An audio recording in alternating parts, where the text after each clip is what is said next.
Now, we've waited a while for a depth chart to be released, and on Tuesday, head coach Jeff Hafley, he dropped it, and there's some surprises on here you're going to want to know about. You're going to want to hear what Mitch and I have to say about the new depth chart on today's show. You are Locked On Boston College, your daily podcast on the Boston College Eagles, part of the Locked On Podcast Network, your team every day.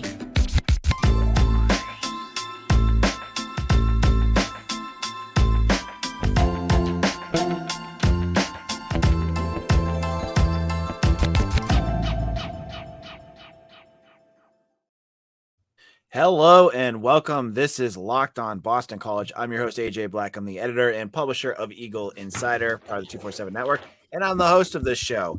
I'm joined today by Mitch Wolf, who wanted to make another quick stop over to talk about the depth chart, which was finally released by Jeff Hafley on Tuesday. And because it's out, that means those folks can stop texting me and tweeting at me asking, hey, AJ, when's the depth chart going to be released? Well, it's out there. Mitch, how's it going? Those comments remind me of if you're ever on Instagram and you look at pretty much any celebrities' Instagram, like usually singers or performers, there's all these comments that are saying, come to Brazil. For some reason, I feel like that was kind of what you were dealing with today. Now, today's episode is brought to you by Gametime. Download the Gametime app, create an account, and use promo code LOCKEDONCollege for $20 off your first purchase. Now, we're going to break this down by units. We're going to go offense, defense, special teams today. Mitch, the offense, first of all, we knew Emmett Morehead was going to be the starter. For the folks out there, I was saying this on another podcast episode, telling me that Castellanos was going to start. That was silly. We all know Emmett Morehead was going to be the starter from day one. What were some of your initial takeaways when you looked at that offense? And I know you're going to probably look at that offensive line, right? Yeah, I think the biggest one is obviously Ozzy Trapilo kicking over from left tackle where he started, I think 10 or 11 games last year. He's kicking over to right tackle, and at left tackle, Logan Taylor is the starter and Jude Bowery is the backup. This is a bit of a surprise, given that, you don't want to make changes where you don't have to. But in terms of Trapilo's build and kind of what he is good at, I can see the move to right tackle making sense. And it makes sense for Taylor as well. That's where he started, I think, all but one game last year for Virginia. And he definitely had his ups and downs there last year, but he's a very athletic, very good mover. So putting him in a position where he is not going to be covered up by a tight end as much, where he has to protect the quarterback's blind side, even though he's less experienced than Trapilo, that makes sense with his skill set. The other positions in the interior make a lot of sense. Mahogany returns at his spot at right guard. Hergel has played mostly at right guard, but he flips over to left, kind of showing his versatility, and Kendall's back at center. So, and, like Hafley has said, looking at this line, I'm pretty sure at least one game, well, maybe not one game totally, but, the four backups, those were all guys who started multiple games last year. Klein, kind of an outlier because he was injured for most of the year, but, Conley started all over the line. Ness started at guard and center. Alex started at, I think, mostly guard. I don't think he ever started at center, but yeah, I mean, you see now that those guys are backups and you don't need to worry about guys like Nick Thomas having to play meaningful snaps. Yeah, I feel bad for trashing Thomas. He didn't make the two deep. And you know what? Hafley had mentioned that. He said, and when he said it, I kind of thought Thomas might be one of the guys he was mentioning. But during a couple of his press conferences, he said guys that were starting last year wouldn't make the two deep this year.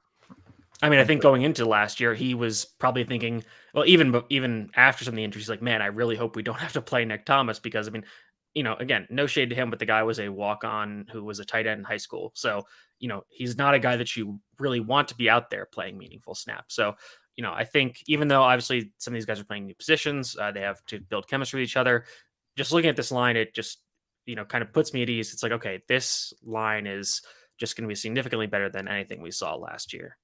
Yeah, and I am very excited to see Christian Mahogany back out there. I know we've talked a lot about him on the show, but to see him healthy, to see him ready to play, that's obviously going to be good. And hopefully they can stay healthy because that's going to be major for BC as well.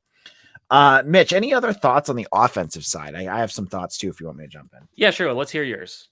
All right. So the first ones, I looked at the wide receiver group, and what stood out to me is actually looking at it on paper, how strong that group is. you have Ryan O'Keefe starting with Joseph Griffin and Jaden Williams, who I think we all assumed would be the 3 starters. Now, my question for you, as someone who I'm not like a schematics guy, what's the difference between an F receiver and a Z? Which one do they remove? So Y? it's F, X, and Z. So the Y is traditionally the tight end. That's usually your strong side inside option of a receiver. Because if you Okay. have and usually if you run like a 4 wide receiver offense, you'll usually denote that as H. But that's what the Y is. X is your boundary, formerly known as the split end, usually the single side receiver who lines up on the line of scrimmage. The Z is the formerly known as the flanker, is the receiver who lines up on the other side, usually the wider side of the field, and lines up off the line of scrimmage and can be moved to put in motion easier. The F is basically just the slot receiver, and every team will use a different letter for the slot. It can be an S, a H, an F, even a U. Usually the U is the tight end though, but yeah, that's basically just all that means, is that that's the slot receiver, which given that Dino Tomlin and Xavier Coleman are there, that makes sense. They're kind of specialized players. And I think putting O'Keefe there is smart as well, because then you can find a lot of advantageous matchups for him, because a lot of the teams BC faces, if they're running kind of nickel based defenses where they have 5 defensive backs, that 5th defensive back is usually more of a linebacker safety hybrid. So that player is going to be a larger but not as fast player, and O'Keefe should be able to win that matchup a lot because of his straight line speed. Yeah, I looked at this list and I said, wow, you have like O'Keefe starting, but then you look behind him, you got Dino Tomlin, Joseph Griffin, you got Taji Johnson, who I know has just been waiting for something, but even Jaden Skeet's in there, and then Lewis Bond and Jaden Williams. I mean, you're like 2 deep at each position, which is great. It's showcasing. I think you're going to get some guys out there that, again, like when you don't have Zay Flowers, you don't need to have Zay Flowers. You have a bunch of guys that can do a lot of different things and can make your offense more versatile and diverse, which just makes your team even better.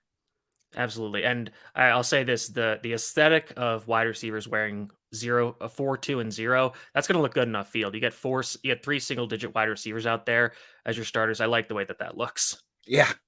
And then finally, excuse me, looking at the tight end position, I had to say I was kind of surprised that Takis and Franklin are oars, but I'm guessing that just means that if they play like a 2 tight end set, they're going to both be out there. That's kind of what I'm thinking as well. I think BC is going to use a lot of 12 personnel. That could also be situational. Early in the year, we did see some sets where it was just Franklin out there as kind of a hybrid wide receiver. But yeah, I think that's more to cover the bases for 12 personnel. Also interesting to see Charlie Gordinier crack the 2 deep. I like seeing that. He made a lot of good plays in the spring game, so that's good to see that he's capitalizing there.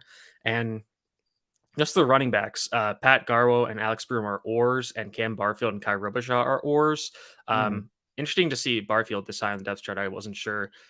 I hadn't really heard much about him from the spring, but I'm excited by Kai Robichaud. I think that he's going to have an interesting role in this offense. So I think I'm interested to see how these running backs are used, because I'm wondering if it's going to be situational or if it's going to be kind of a hot hand approach, kind of how BC started the year in 2021, where they had Pat Garwo, they had Travis Levy, and Alex Sinkfield, and they kind of rotated them, and whoever was just playing well, they just kept giving him the ball. So I'm wondering if that's the approach, or if it's more of a Garwo is the early down back, and then they rotate in Broom, or if it's kind of like the way they do the defensive line shifts, where it's just, put in guys for 3 plays, then rotate them out, 3 plays, rotate them out, that kind of thing. So that'll be something interesting to track over the first few games. Yeah, I mean, looking at the offense, as I was saying to Mitch earlier, we were both agreeing there wasn't like any huge surprises there. I guess the Torpedo moving to the other tackle was a bit of a surprise, but they've been hinting at that all summer, so it wasn't like a total big surprise. Now, on the defensive side of the ball, in a moment, this is where things get a little bit more interesting, and we're going to talk about some of the changes and some of the things that we weren't expecting that popped up on the depth chart on Tuesday. Now, I am a big game goer. I go to, baseball games, football games, anything I can get to, I go. And when I go to my Woo Sox, I'm a big Worcester Red Sox fan, minor league baseball up here in the Worcester area. I use Gametime. Buying tickets should never be stressful, and Gametime does it. It's the easiest way to buy tickets for all the sports, music, comedy, and theater near you. And with killer deals on last-minute tickets and their best price guarantee, you can stop stressing over the tickets and start getting hyped for the fun you'll have. So get to there. Forget planning months in advance. Gametime has deals on tickets right up to the day of event. And with their Gametime guarantee, you'll always get the best price. So if I'm going to go to a Woo Sox game, I'm going to go on there and I will get the best price for those tickets. If you find tickets in the same section and row for less, Gametime will credit you 110% of the difference. Get images of your seat before you buy so you know exactly where you're sitting.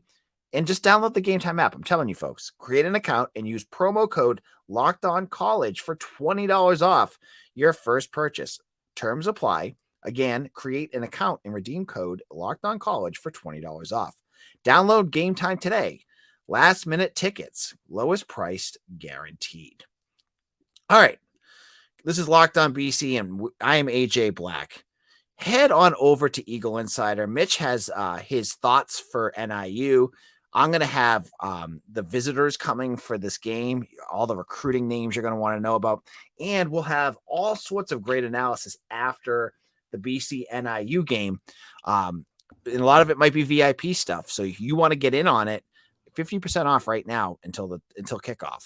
So head on over to Eagle Insider and sign up today. Now let's head on to that defensive side of the ball. First off, Mitch, on the defensive line, I think there was a big surprise for both of us on there. What was that? It's George Rooks being listed as the starting defensive tackle, and Rooks transferred over from Michigan this past offseason, and he's a bit of a tweener. I think he's listed at 6'4", 280-ish, so he's a bit smaller for a defensive tackle, but he had a great spring game. I think that at Michigan, they tried to make him play a bunch of different roles, and I'm wondering if at BC they kind of simplified what he's going to be asked to do, and essentially, so the two defensive tackles are listed as a nose tackle and a defensive tackle. And in Jeff Hafley's defensive front, the nose tackle lines up in the A gap, which is on the gap on either side of the center, and is known as a 0 through 1 tech. If it's a 0 tech, he's head up on the center. If he's a 1 tech, he's in either of those gaps.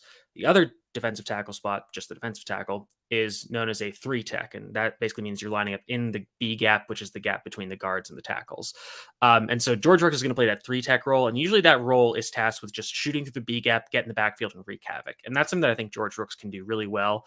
I'm kind of surprised he is starting over Chris Banks, who is another kind of tweener guy he's 6'2", 304, so he's more normally sized for a defensive tackle, but he can play on the edge. He can play in a 2-point stance standing up, so he's got an interesting skill set. But this moves Cam Horsley over to the nose tackle position, which he's put on some weight. He's up to 315, and he's got that. He is a good penetrator as well, but he also has the strength to be able to hold up if he's asked to just maintain his gap integrity and just essentially hold and wait for the running back to come to them. So, this is kind of an interesting way that they're readjusting this position. And I'm excited to see how it works out against Northern Illinois. And I was sort of surprised that Quad Williams wasn't going to be a starter. I thought he would, but I do think that you're still going to see them rotate a lot along the defensive tackle. Yeah. I was going to get into a lot of these depth chart positions. I think when you see a starter, a lot of us go to that's the guy that's going to play most of the game. And the staff has said it themselves. Hafley said, these are the guys that are going to start, but there's a lot of players that are going to cycle in and out throughout the game. Yeah, I think, and we saw that especially on the defensive line last year, and I think you're going to continue to see it this year as they have arguably even more depth. So, I like you said, Cam Horsley and George Rooks will start the series, but 3 or 4 plays in, if the drive is still going, they'll rotate Quan and maybe Chris Banks in. And then, once they play for 3 or 4 plays, then put Cam Horsley and George Rooks back in. Over to defensive end, you've got Sheeta Salah starting on one end and Donovan Ezeraku on the other. They are moving Donovan Ezeraku over to the right end position, so he is going to be rushing off the offense's left side, the weak side. So they're going to use him as a blindside rusher, which, given that he is a little smaller than Sheeta Salah, it makes sense because he's not going to have to defend the run as much, even though he is a good run defender. I do feel kind of bad for a guy like Quintavious Hutchins, who is listed at tight end, was listed at defensive end last year, and now is seemingly back at defensive end. So he's mostly a special teams player regardless, but I feel bad that he just has to keep flipping sides of the ball. And there's some other names on there that you expected. Edwin Kalengi, Nigel Tate. I think a lot of folks have been asking about him. He's on the defensive line at nose tackle. Now, the linebacker position, we've heard, obviously we talked about it on the podcast that Bryce Steele is not going to play, and he's off the depth chart. Jalen Blackwell, sophomore, a redshirt sophomore, is on there. What were your thoughts about the linebackers? Any insight there? This is about what I expected. I am excited that Sione Hala is listed as the backup strong side linebacker. I'm a little disappointed that, Davion Crouch is not listed here. Maybe he's just been battling a little bit of injury, or they're just trying to take him along slowly in terms of getting more experience on the defensive side of the ball. So maybe we see him later in the year, but that's probably the one thing in the linebackers. Other than that, you're going to see DePalma and Arnold on the field for the lion's share of the defensive snaps, especially on kind of your standard early downs when the defense has to go into more sub packages like on passing downs. I think you'll see more of Blackwell, maybe take DePalma off, and maybe they'll even get Sione Hala out there for some reps. And then the secondary, I feel like the secondary wasn't a huge surprise other than the nickelback position. Mm-hmm. Tell me about what your thoughts are on Jalen Cheek. So I was excited by Jalen Cheek in his first game, but I think he really only played meaningful, like a good amount of snaps in the Rutgers game. I think he was in the Virginia Tech game a little bit, but he didn't play very much before he got hurt. And I was excited to see what he was going to do, but like I said, he got hurt, so that was unfortunate. So he is listed as the starting nickelback, which I thought that was going to be Amari Jackson, who is listed as one of the starting cornerbacks as an or with Alex Washington, the transfer from Harvard. So I'm interested. I'm interested they're going with somebody who's a little bigger at the nickel, maybe a slightly better run defender, can take on tight ends who line up in the slot. But they've also shown willingness to move Elijah Jones into the slot sometimes. So I think that this is probably going to be. I think they probably had something similar to last year, where it's going to be kind of a feeling out period where they want to see kind of how guys react to certain situations. So I think you're going to see. I think you'll see Elijah Jones on the field on almost every snap, but those other two spots you might see a bit of a rotation between Amari Jackson, Jalen Cheek, and Alex Washington. And then I think you mentioned this in another podcast, but CJ Clinkscales, who's a converted running back, makes his first appearance on the two deep as an or with Kari Johnson for the backup nickelback spot. And he's a smaller guy, he's 5'7", 173, but apparently he's had a really good camp, and he's listed equally with a, more experienced transfer from Arkansas. So that'll be something interesting to keep track of as well. I think Clinkscales had a interception in the spring game. So he did late in the game. I do remember that now. And then the safety position, I have to say, if there's any position that I'm just like, they're going to have to show it to me, maybe a little bit concerned, it's the safety position. What are your thoughts there? I feel good about Cole Batson at free safety. I thought he acquitted himself well last year, despite kind of a lot of injuries in the secondary. He had to deal with a lot as a redshirt freshman, but I like him a lot. The strong safety position, which is listed, the starters are John Pupil or Victor Nelson Jr. Pupil is a transfer last year from Dartmouth. Nelson transfer from Long Island University this summer. Yeah, that's kind of the one that I'm most concerned about. Those are both guys from transferring from FCS programs. Just not sure how they're gonna do against FBS competition. I've seen it a little bit more from Nelson. I think he's played a few, like 1 or 2 games against FBS teams, and he's more of a ball hawk. So, that, like you said, that's one you're gonna have to see. It'll be interesting against NIU because NIU is going to be a very run heavy attack. So you're going to see that strong safety in the box a lot, which I think favors a guy more like Pupil. If they play more pass heavy teams, I think you could see Nelson play a little bit more because he has. I assume I haven't really watched much of Pupil because it's hard to find Dartmouth tape if you can believe it. But I've seen Nelson have a little bit better ball skills. So that might be, again, an early season kind of situational, feel it out to discover who's really going to be the long-term player there. All right. In our final segment, we're going to talk Luca Lombardo. You're like, who's that? Well, I want to bring him up. So in a moment, we'll get into that in our final segment. This is Locked On Boston College. I'm your host, AJ Black. And when we're talking the 3 different phases of the game, you got to talk special teams. And it looks like, according to the depth chart, that Connor Litton won the kicking the kicking battle at camp over Liam Connor. They also mentioned 2 other kickers, which is Sam Stone and Luca Lombardo, who I've never heard of. I never heard Hafley bring up, but I think has probably the most perfect kicking name I've ever heard. That's the thing with kickers. You need to find a bit, and I mean he's the second alliteration among the kickers. Sam Stone, Luca Lombardi got 2 double letter names there, and then you've got the 2 Connors as the guys who are kind of competing. Liam Connor is going to be the kickoff specialist, which he was pretty good at that later in the year, so that's good to see. You can kind of take some pressure off Litton by just saying, hey, just focus on getting the ball through the uprights. Let Liam Connor worry about distance. Punter, which I think we talked about earlier this week, it is listed as an or between Sam Kendotti and Lauren DiLarito, the transfer from WPI. So again, I think that could be situational. I think we'll see Kendotti definitely take more of those placement, shorter kicks, and then maybe if BC is kind of pinned back, they'll trot out DiLarito to make those longer kicks. Yeah, and then looking at kick returns, it looks like Ryan O'Keefe is going to be the kick returner, and Jaden Williams or Ryan O'Keefe or Amari Jackson will be the punt returners. Mm-hmm. It's interesting. I saw Kai Robichaud listed as one of the kick returners. Yeah, that is interesting because when I've watched him, I didn't think he had. I would say straight line long speed is not one of his best skills, in my opinion, which is something you typically think of needing for somebody who's a kick returner. But maybe because he is a bigger body, if he can get a runway and get going, if you kind of think back to the Florida State kick return that started off that game last year when Trey Benson took that back. Trey Benson's a bigger back too. He's obviously an elite athlete with great speed. But if you think about Robichaud, in that he's also a bigger back, but if you get him going on a runway, he might be pretty hard to bring down. But yeah, I mean, O'Keefe and Williams being the punt returners being kick returners and punt returners makes sense. They're smaller guys, pretty shifty. I don't think O'Keefe has much experience as a punt returner. Jane Williams, I think, has done a little bit of kick returning. So these are both relatively new roles for these guys. So this will be something to monitor as the season progresses.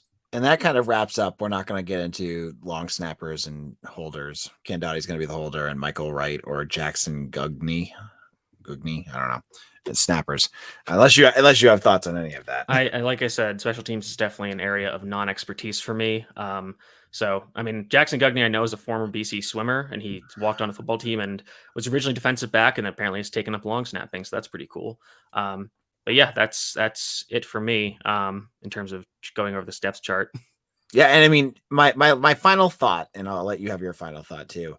When I look at this, is there's depth, and I think there's been a lot of coach speak, and sometimes you have to kind of just weed through it. But I think I look at it and I see, when you look at the 2s and 3s, guys that have played, guys that have experience. It's not a ton of freshmen on there that are just going to get thrown to the wolves. And I think that's good. And I think my other final thought as well is what we kind of talked about earlier, but just to kind of reiterate, like, don't fall in love with the depth chart. A lot of coaches, I think we as fans put more sweat and tears in reading these things than the coaches do putting them together. And I'm sure there is reasons they do it, and they want to reward players. But when I think of Jeff Hafley and what he does, I think one of his biggest motivations for a lot of these positions, and especially the backups, is he's even said it, I think, is to reward players for strong camps. So he just throws as many names on there as he can. And so, when you're looking at this, for a lot of these positions, assume a lot of these guys are going to play. That's what I'm getting at. Yeah, especially early on. I think that if you told every coach or essentially gave them the option of doing a depth chart or not doing depth chart, every single one would say, I'm not going to do a depth chart, because they don't really care. It's a media thing. It's for fans, just so they can kind of have these little debates as to whether what does it mean if somebody's the third or the fourth guy on the depth chart? But yeah, like you said about depth, I think, even I guess we can use linebacker as an example. You have a guy who's going to be a starter go down, and if there is another injury there at that position group, I'm starting to get concerned. But looking at it right now, it's say, okay, this is fine. These guys can go out there and play and be serviceable. And that's definitely the case with any of the other position groups. If one guy goes down, you feel at least decent about the guy listed behind him, about him being able to come in and be a serviceable player. And like you mentioned, kind of the oars, and this is honestly might be one of the lower totals of oars that. Yeah, I was gonna say that. I would say I think I counted there were only 15. I thought there'd be closer to 20. So I'm glad to see that there are less oars being used, because I think it's kind of silly. And getting back to the coaches and like whether they want to do these or not, as someone who covers a team, I would give up the depth chart for an injury report every week. Yeah, Like that I feel like would be an nice. injury report would be more useful than this. Yes, for sure. And so we're gonna wrap things up. Mitch will be back on Friday. We're gonna do our preview, and we're gonna unveil our betting challenge where Mitch and I are gonna pick 3 games a week, including the BC game, so it'll be 4. And we're gonna keep track of who has a better record, and bragging rights are at stake here. So we'll have all that on Friday. Mitch, where can people find you? You can find me at Mitchell T. Wolf, WOLFE on Twitter. And again, make sure you check out Eagle Insider. That's where I have my VIP matchup breakdown, which will kind of go more in depth into the positional matchups, the individual players, and the schematics on each side of the field. And then at the end of the week, we'll have my 3 keys to victory and kind of a bigger picture game preview that will be less schematically focused, but still have some good information as to who I think is going to win the game and why. All right. Thank you so much, Mitch. And this is AJ. You can follow me on Eagle Insider as well. Again, become a subscriber to get Mitch's info, get all of our info. It's the best $4.50, I think, a month right now that you're going to get. So head over there, subscribe now. And if you're listening to this podcast, you enjoy it, hit that like button, give us a review on any podcast app, and like us on YouTube as well. It does help us find new listeners, and you guys are the best. You guys are our loyal followers out there. And if you're new, welcome aboard as well. We'll be back again tomorrow with another new episode with all sorts of good stuff heading into this NIU game. You're not going to want to miss it. So thank you so much, and we will see you all again soon. Take care, everyone.